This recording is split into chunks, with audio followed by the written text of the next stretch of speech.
students, today we are going to talk about your confirmation checklist. This is very important. This is the criteria you need to get into a trade, so get ready. Here are some quick facts about me. My name is Adeze Duncan. I am your IML Forex 101 trainer. I've been a teacher for 10 years, and now here I am educating you on the facts and figures of Forex.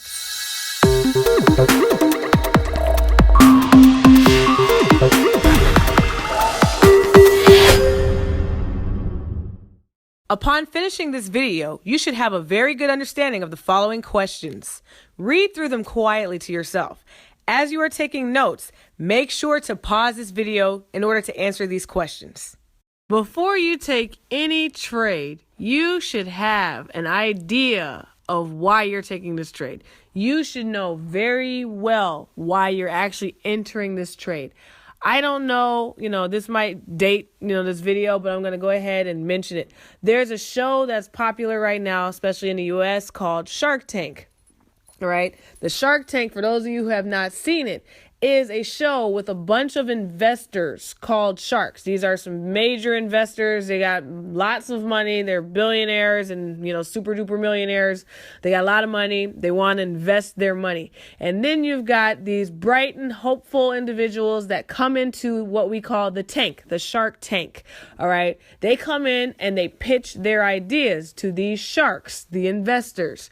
Their goal is that hopefully they get a deal. They get a shark that wants to invest in their idea and, and hopefully turn them into a millionaire down the line. All right. So why do I bring this up? I bring this example up because you need to treat your investing, your money, as though you are the shark and the market is the bright, hopeful person with the idea. You do not jump into the market. In the same way, if you've ever seen the show, in the same way that you've seen those people come on the show, they say, hello, sharks, I have this idea. Do the sharks immediately invest in them because they look nice and they have a really cute idea? No. What do? They probe them. They ask them all kinds of questions. They interrogate them. They say, what are your sales to date? How long have you been doing this? What is your projected price? What is your value? Why are you valuing yourself like that? They're asking questions. They're looking for confirmations for why they should invest with you.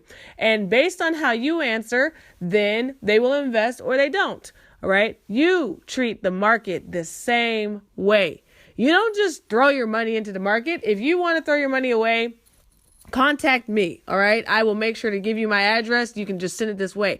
Otherwise, if you want to actually invest the right way, you need to develop a criteria of what it is going to take for you to invest. I am very certain that those sharks on that show have a very specific criteria that they are looking for before they invest in those people. You too need to create a list. I'm going to go through 4 different confirmations that you can use to probe the market, to interrogate the market, to look for the right trade setup. Now, down the line, you can change this list, but I'm going to go through some. These are not all the end all be all. These are just some tools, and they will be very helpful. What is your overall goal? To take high probability trades. Your goal should not be to not lose. I don't want to lose. Well, guess what? You are going to lose. Your goal, though, is to not lose that much, to take high probability trades. I'm going to go through this list, guys. It's not going to be necessarily, you don't have to have every single thing you see on this list, but the more you have, the better. That's what we call confluence, okay? I will say what is imperative is you need to know, is the market trending?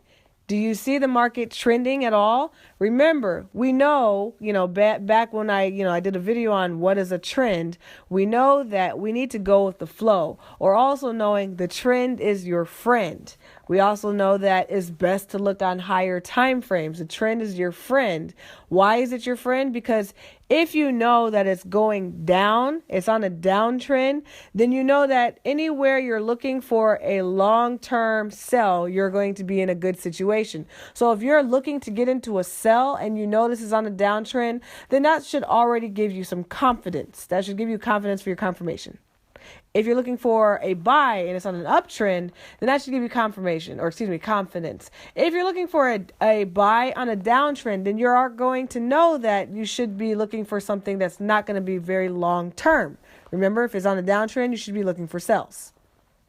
The next thing that you should be looking for is support and resistance. You absolutely, after finding out that, okay, this is trending or the market is is moving, then you should be looking for your support and resistance. Again, you don't have to trade a trending market. If you really like to trade ranging, go for it. But you definitely want to look for support and resistance. This is an absolute must-have. Look for support and resistance areas. Find those. Mark them up on your chart. If you don't remember how to do that, go back and check out the video that talks about support and resistance, or visit me on Forex 101. I will be conducting live sessions. The next thing you should be looking for to add to your confirmation checklist is to see what is price action doing. Go back and check out my video on price action. If you have not watched that, watch that first before you look at this confirmation checklist. All right. So remember, wicks tell you a lot about the decisions being made in the background. All right. They let you know that price may want to reverse or they may want to move in a certain direction. And you'll get all this by checking out that video on price action. All right. When you see, here's the thing that makes the confirmation sweet. When you see this stuff happening all together, they're more powerful together. It doesn't matter if you see wicks somewhere around, somewhere floating in the middle. But when you start to see wicks in areas of resistance or in support or previous resistance or previous support, that is now what you call confluence, meaning you have multiple things that are showing you that possibly the market wants to move. So if you have, let's say, support and resistance, and then you've got wicks in that same area showing you that price is exhausted, it doesn't want to move up anymore, then that should get you ready for looking for possibly a sell. Okay, hopefully that's making some sense to you. Remember, you want to look for wicks in major reversal areas because they are a sign that price wants to go a different direction.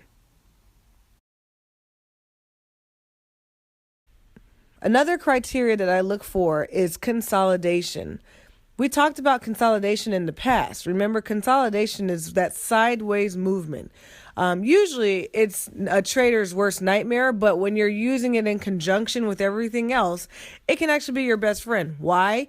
Because it is the market pausing. When the market comes to a pause, then we need to come to a pause and we need to see what's actually happening. When you see the market moving in a direction with a lot of momentum, but then it stops and it starts to pause, that's actually a good sign because that could be an indicator that the market either wants to turn around or maybe it wants to go up higher or, depending on which direction, lower.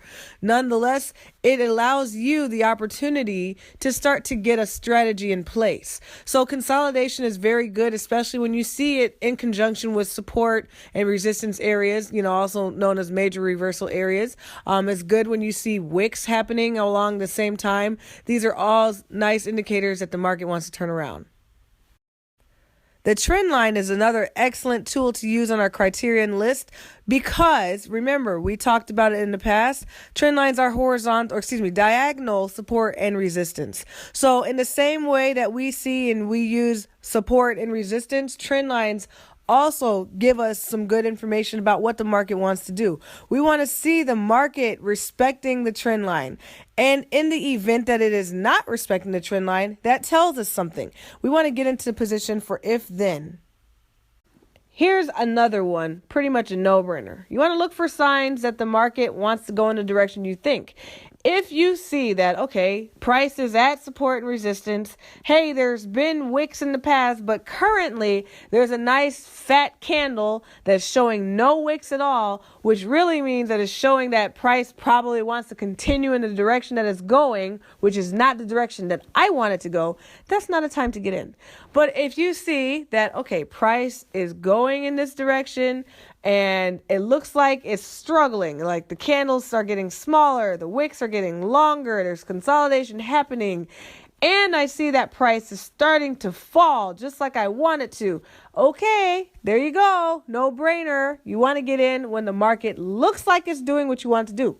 It doesn't have to be that complicated, guys. Something else that you definitely want to add to your list that will totally limit you taking terrible trades and increase the higher probability of your trades. You want to look for a retest. What is a retest? Basically, a retest is, let's say, you draw, if you look at this picture, you draw price, support and resistance lines. Price breaks through it. Let's say price just bulldozes right on through your support line, goes completely underneath it. Now, most people would like, oh God, I missed the move. Oh shucks, I missed it. Or they might try to chase the trade. They might try to hurry up and try to get in that trade. And then what ends up happening? Let's say price broke through and is going down and you feel like, oh no, I missed it. And then you try to get in and what happens? It goes up. Well, what's happening is it has to come, it's retesting that line, meaning price is trying to go back up above it. It was above it before, it fell down. It wants to go back above it. If price goes down and then comes back up like you see in this picture and tests the line and then continues to fall, good time to get in. Now in this picture, you see price has retested this support line, this resistance line 3 different times. That shows it's a strong line. That is a good area to get in, okay? The more you see retest, the better. You don't want to make this part of your routine. Don't take a trade unless it retests. Who cares if it busts through the line? If it busts through the line and just keeps on moving, miss that money. But if it busts through the line, comes back up, and then falls, get in. Then you have something else called, remember, we talked about pullbacks. Pullback is not necessarily a confirmation checklist, though you can add it to your list as something that you do. Some people specifically just trade pullbacks. I'm getting in only when I see a pullback. Now, in the event that you missed that first order, meaning that you saw, okay, price is at the support resistance. There was a lot of wicks. There is consolidation happening in this area. Price did retest it, but I missed it. Okay, that's fine. If you missed the retest, wait for the pullback. Why can you confidently wait for that pullback? Because remember, first order, make sure that you're in a trending market. If you're in a downtrend, it's in a support resistance area. You see wicks. You see that there was a retest, but doggone it, you fell asleep and you missed it. Well, shoot, look at that. There's a pullback. I'm getting in on that. All right. So you see here in this picture, we talked about pullbacks in the past. Here's another example of how you can use a pullback for your confirmation checklist. At the end of the day, you guys, nobody has a crystal ball. Well, maybe some of you do, but if it works, let us know. Most of us don't have a working crystal ball. We cannot predict the market. So you need to act like a responder. You are the shark. You don't get to predict if the trade you picked is going to pay off well, but you definitely better screen the mess out of any trade that you get into. Make sure that whatever trade you get into, it follows whatever criteria that you set. By now, you should have a good understanding of the following questions. Read them quietly to yourself, and when you are finished, go on to the next video in this series. Thank you so much. My name is Adeze Duncan, and remember, I am a student always.